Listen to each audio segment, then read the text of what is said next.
Amics i amigues, doncs ara us presento el vi negre de la selecció.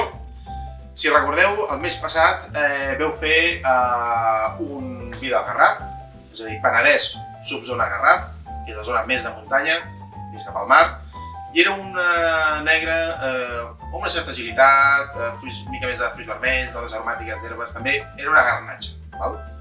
Avui tornem a fer un Garraf, però aquí busquem un vi una mica més concentrat, una mica més potent, i així penso que és interessant, veieu dos perfils de vins que es poden fer al Garraf, diferents, perquè això porta Marcellan i Petit Verdot.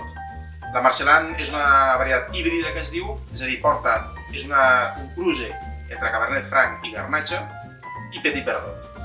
Són varietats concentrades, potents, amb vins de més caràcter. Què és el que nexa comú amb el vi del mes passat? És la sensació de frescor que ve acompanyada. I això és un tema també pròpia que és un vi del Garraf.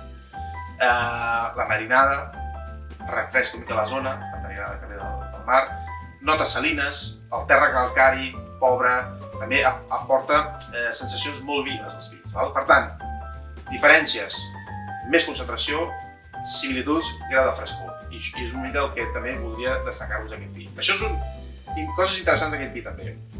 12 graus i mig. Per tant, veureu que és un vi que té fruita madura, mica de fruita negra, espècies, estructura, és a dir, cos, però amb aquesta frescor.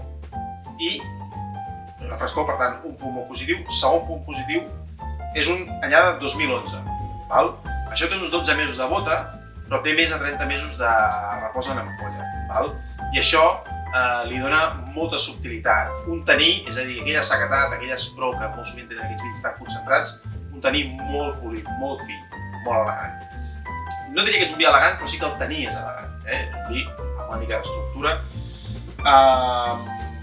És un vi que us volia destacar, és a dir, varietats concentrades, contrast amb el vi anterior, aquesta frescor i aquest taní polit, anyada 2011, que no hi ha tants vins al mercat amb anyades 2011, l'anyada actual que ven al celler.